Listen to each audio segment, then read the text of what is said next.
Bom, no início a gente tinha apenas um container onde funcionava o nosso escritório de arquitetura e foi através de uma possibilidade de uma compra de um container que veio de Barcarena, numa negociação que a gente estava fazendo com o cliente, que a gente teve a oportunidade de comprar e instalar na fachada desse terreno, que é um terreno da minha família.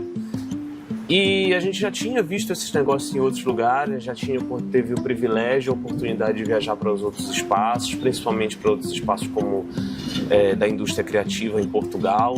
Foi um grande exemplo que a gente trouxe de lá, um coletivo de empreendedores do ramo da indústria criativa. E a gente sabia que de alguma maneira isso já era um tipo de construção muito resgatado no mundo, muito utilizado no mundo para construções que não fossem decisivas, né? Que a gente tivesse a oportunidade de voltar atrás e calcular a rota. Como a gente não tinha decidido, na verdade, Vila Container nunca foi um plano, ele foi acontecendo ao longo dos anos, pela oportunidade e da maneira que chamou a atenção, né? A primeira vez que a gente colocou esse container aqui, as pessoas passavam na frente e perguntavam o que é um container, como é que funciona, o que vocês estão colocando aí dentro. Então a gente sentiu que esse foi um momento que as pessoas queriam saber, estavam curiosos o que era aquele tipo de estrutura e o que eu estava fazendo aqui, né? Então, com essa demanda surgindo de interesse e curiosidade, a gente tentou lançar mão disso para atrair negócios e interesses para investirem no nosso espaço. Foi depois desse momento que a gente passou a comprar outros containers e essa nossa iniciativa, que anteriormente, a primeiro momento, era só para ser um escritório de arquitetura, ele se tornou um polo da indústria criativa.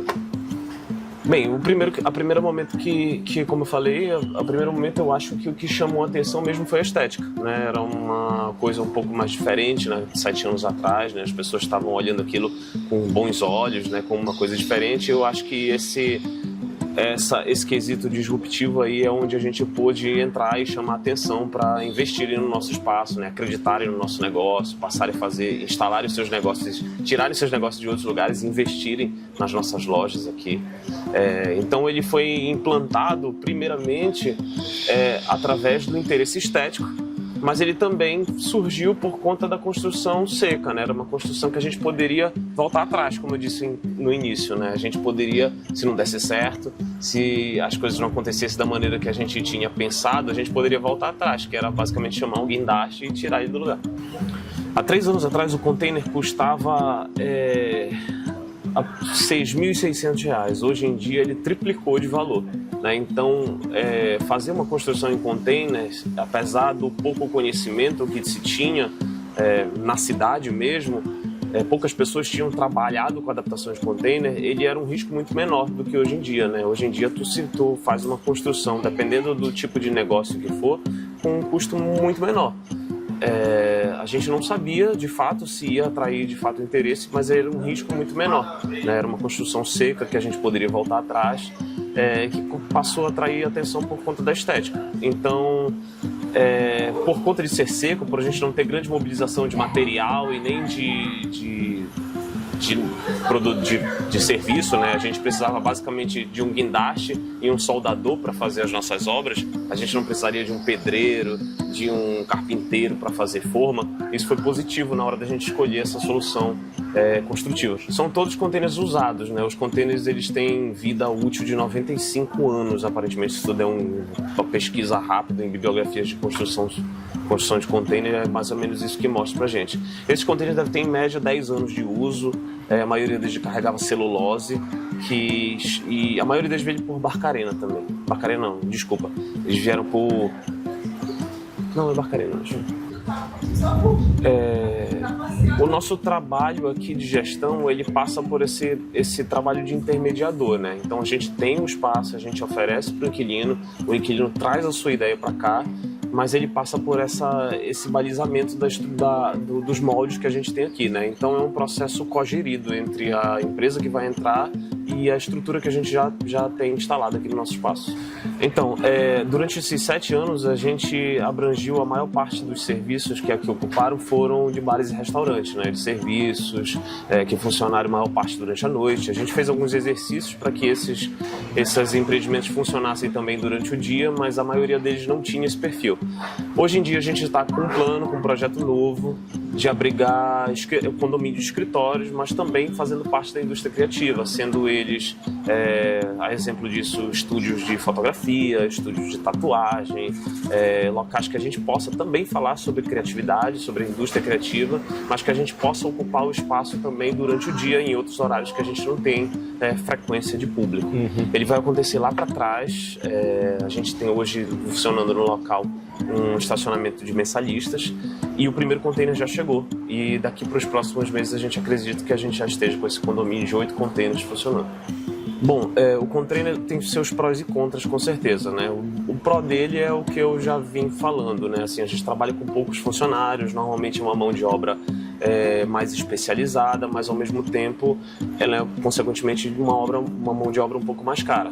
De qualquer maneira, a gente consegue entregar uma obra mais rápida, mais enxuta, sem tantos funcionários trabalhando, e também não é um bicho de 7 cabeças, assim, não tem grande complexidade mexer num container. Ele traz esse quesito estético para lojas, bares e restaurantes de maneira muito forte, né? A gente consegue ter esse acesso no interesse do público de maneira muito mais ampla quando a gente trabalha com container, dependendo do tipo de negócio que for.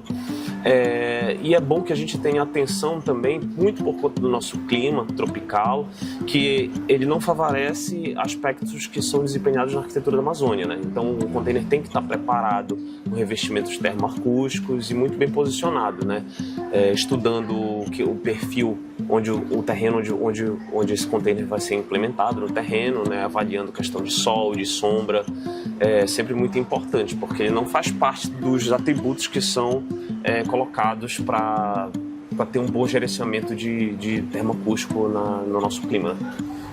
Bem, a gente tem uma particularidade no nosso terreno, que é um terreno muito estreito, ele recebe grande sombra, mas pouco dos containers recebe ainda uma grande incidência solar.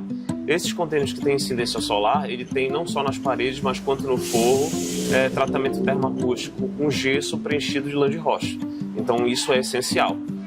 Além do que, todos os containers, a maioria deles tem que estar sempre refrigerado. Assim, é um quesito que a gente não tem como fugir quando se trata de arquitetura e engenharia em container.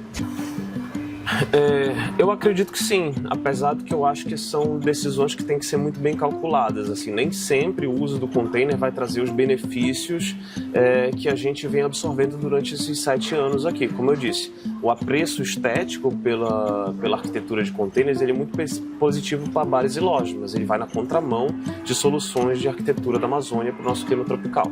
Então, assim, ele tem que ser muito bem pensado, assim, para que tenha um conforto térmico, para que as pessoas possam viver de maneira mais confortável dentro do seu espaço de trabalho ou convívio de lazer ou pessoal. O maior desafio, claro que a gente já começa pelo tamanho, né? A gente sai de uma loja de 90 metros quadrados e vem para cá que é um pouco mais que 24 metros quadrados, né? O primeiro dele é organizacional, a gente tentar expor os produtos da melhor forma. Mas aqui eu consegui deixar ela com uma identidade até que parecendo e a gente tem mais produtos, né? Que a gente está num espaço menor, porém quando o cliente entra ele tem a gama de produtos e tem a visibilidade como se tivesse muito mais, e de fato eu tenho muito mais produtos hoje do que eu tinha numa loja de 90 metros quadrados. E acho que esse é um dos principais desafios, assim. Eu já tinha essa conexão com o container. Por mais que a minha loja fosse fora, ela tinha uma identidade visual já relacionada ao container. A fachada toda eu tinha colocado aqueles telhados galvanizados que imitam como se fossem umas paredes de container, né, por fora. Então, quando eu vim para cá, a identidade eu consegui já mesclar e juntar com o que eu já tinha, né?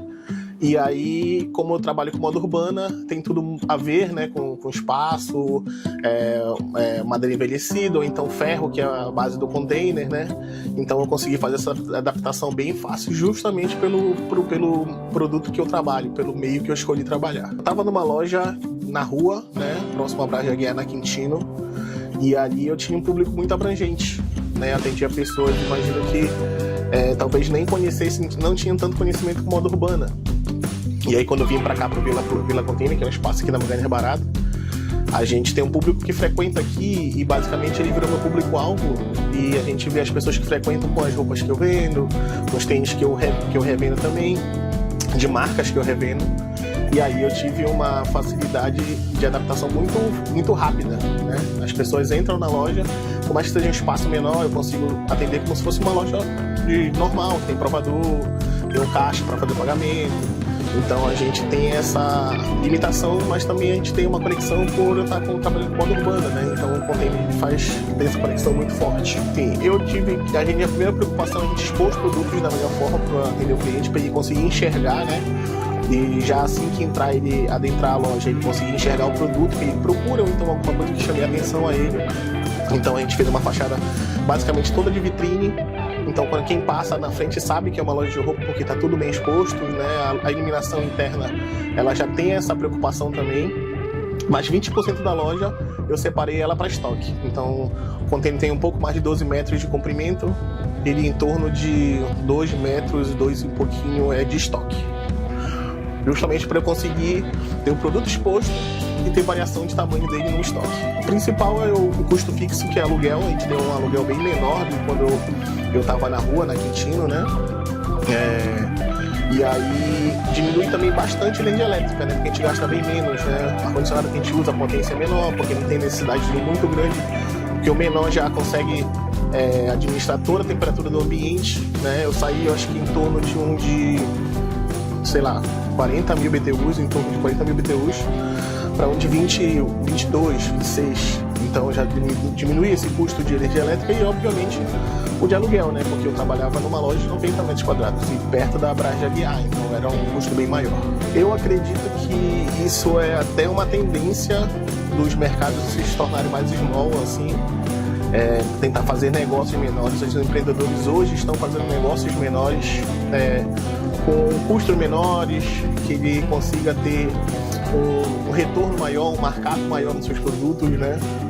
Para tentar viabilizar, obviamente que é o lucro, quando a gente está empreendendo a gente quer um lucro maior, então a gente precisa diminuir custos, e eu acho que essa estrutura do small shopping ou small atendimento, um atendimento mais personalizado, é uma tendência que acho que eu tenho uma tendência muito grande de crescer, e obviamente o container ele é uma dessas janelas.